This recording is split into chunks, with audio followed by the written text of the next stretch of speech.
So today I want to look at this Colorex Brilliant Watercolor in Sepia that I got from Jerry's Artorama in my last haul.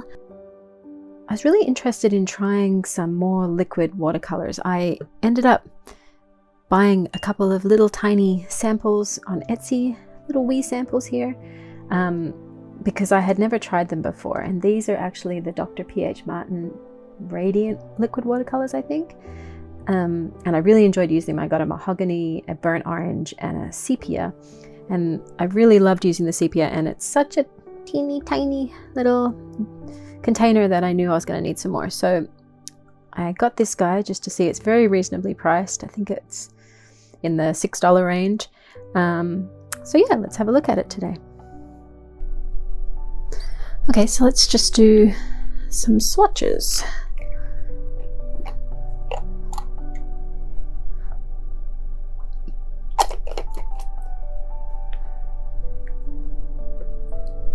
And I think I will compare this guy to the P.H. Martin.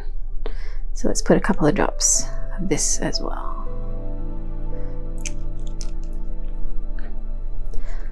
Okay, let's just try it without any water.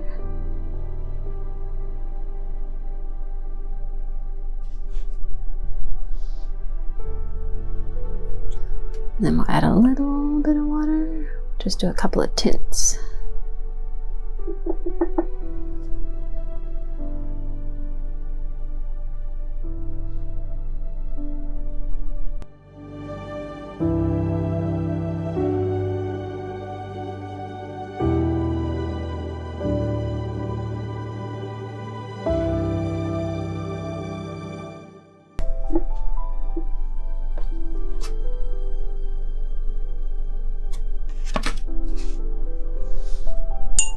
Okay, let's try the P.H. Martin.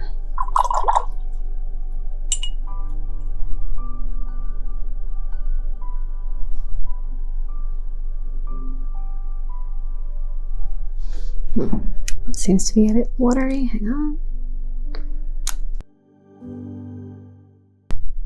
Dry my brush. Put a drop straight on here. See how saturated we can get it.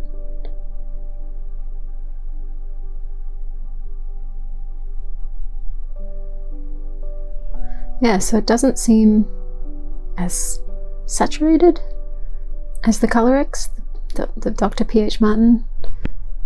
Can I get it any darker? Let's see. Let me try one more layer.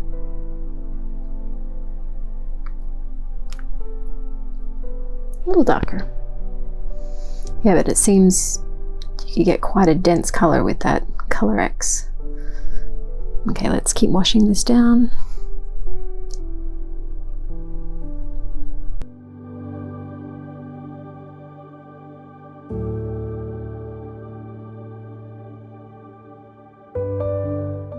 So let's wait for those to dry and see how they compare.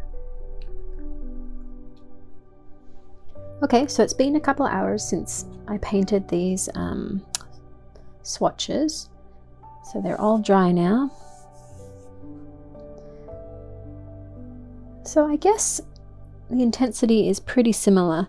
The Colorex looked really dark when it was wet compared to the Dr. P.H. But they're pretty comparable, I think, at full strength. And then going down the different washbacks. I mean, the most interesting thing, I think, is just the color separation on this Dr. P.H. Martin, just as a comparison. So this one up here is the Colorex, super solid, consistent color, sepia, throughout all the washes, whether it's full strength or tinted. But then the Dr. P.H. Martin, you can see, starts to break apart into these. I mean, it's beautiful, depending on what you want. But we've got almost some green and some pinky, purpley, mauvey shades, which is super interesting. And that is really evident in this dispersion example here. You can see that. That's crazy. It's got a giant green halo where it was going towards the edge there. And then we look at the Colorex and it's just pretty much sepia the whole time. So just something to think about with the Colorex. If you want that consistency, it's going to give you the sepia no matter, it seems like no matter what tint you have going on. If you're looking for something more interesting, maybe the Dr. PH Martin's one is the way to go. If I'm going to create something in a monotone palette, I kind of want to stick to that sepia. Wow, super interesting.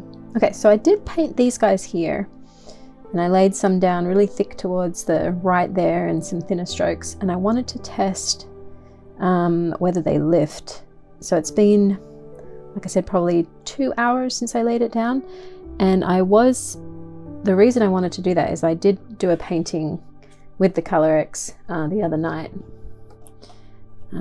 This example here, I did some of it in the background here and then waited for that to dry and then drew these sort of seed pods over the top. And I noticed when I was painting the next layer the next day, this was still kind of bleeding off. So the color was lifting, and I just wanted to test that again and see.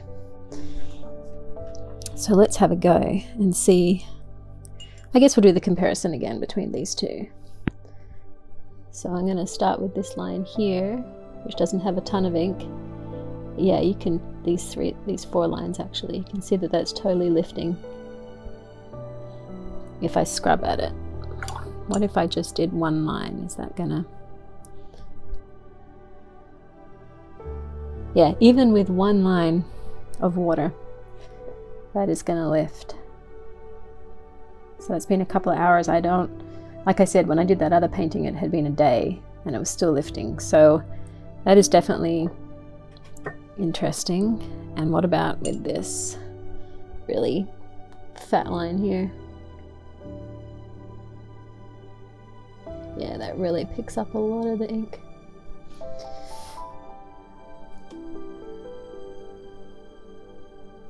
So you can get some beautiful techniques with that, but it's just good to know that it may bleed and lift where you don't want it to bleed and lift. So let's try the PH Martin.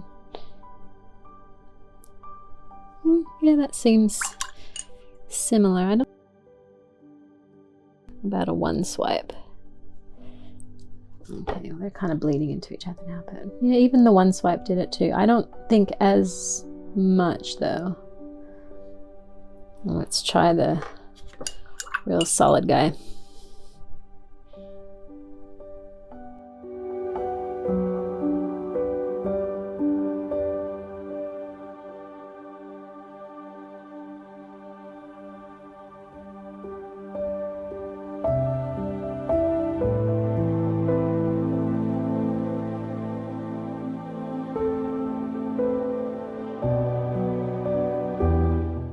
Interesting with the sepia liquid watercolors from these 2 brands, they both lift pretty easy. So you just got to be careful when you're trying to paint around things. Like I said in this example here, it started to get a little dangerous around these here, and I ended up leaving like a little white border there. And I repainted over this branch because it all bled into this guy. Even though I was trying to be careful, it still bled into it. So yeah, anyway. Yeah, so I think that pretty much sums up my look at the Colorex Brilliant Watercolor in sepia. I really like it. I think it's a really reasonably priced liquid watercolor. I think it runs about $5.86 US at Jerry's Artarama.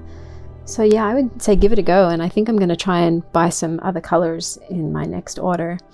Oh, just another thing to mention, I didn't wash this out because they'll dry on the palette here and they'll re-wet really well. It does take a little bit of mixing. Sometimes it's a little flaky when it re-wets, but it's totally worth giving it a go. I hope you guys got something out of that, and I'll see you in the next one. Thanks for watching. Bye.